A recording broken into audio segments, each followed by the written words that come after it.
बाली और सुग्रीव के माता पिता कौन थे? वाल्मीकि रामायण में सुग्रीव और बाली दोनों को सगा भाई बताया गया है। दोनों चेहरे और कद काठी से भी एक समान ही दिखते थे। दूर से इन्हें देखकर पहचानने में मुश्किल होती थी कि सुग्रीव कौन है और बाली कौन है। ये दोनों एक ही माँ की संतान थे और इनमें बहुत ही अधिक समानता थी। फिर भी इनके बारे में कहा जाता है कि इनका जन्म माँ के गर्भ से नहीं हुआ था। बाली और सुग्रीव के जन्म की कथा एक राक्षस से जुड़ी है। इस राक्षस का नाम था रुक्षराज। यह राक्षस ऋषिमुख पर्वत पर रहता था। इस पर्वत पर या इसके आसपास के क्षेत्र में रहने वाले लोग इस राक्षस से मृत्युओं से बहुत परेशान थे। रुक्षराज मनुष्यों और जानवरों किसी को भी नहीं छोड़ता था। ऋषिमुख पर्वत के पास ही एक तालाब था।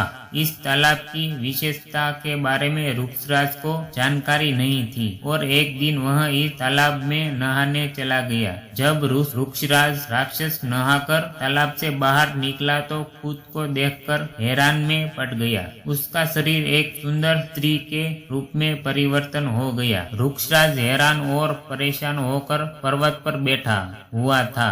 उस समय देवराज इंद्र आकाश मार्ग से गुजर रहे थे। उनकी नजर जब सुंदर अप्सरा में बदल चुके राक्षस पर पड़ी तो उनका तेज उस रुक्षराज राक्षस के बालों पर गिरा और उस तेज की दिव्यता के कारण एक बालक का जन्म हुआ जिसका नाम बाली पड़ा। रुक्षराज विचारों में उलझा हुआ पूरी रात उसी पर्वत पर बैठा रहा। सूर्योदय के समय जब सूर्यदेव आकाश मंडल में उदित हुए तो उनकी दृष्टि अप्सरा के समान सुंदर रुक्षराज पर गई। सूर्यदेव रुक्षराज पर मोहित हो गए और उनका तेज रुक्षराज की ग्रीवा पर गिरा जिससे एक और बालक का जन्म हुआ जिसका नाम सुग्रीव। रुक्षराज के पास अब कोई और चारा नहीं था कि वह अपने पुराने रूप में वापस आ सके। इसलिए उसने बाली और सुग्रीव के पालन पोषण पर ध्यान दिया और ऋषिमुख पर्वत पर ही अपना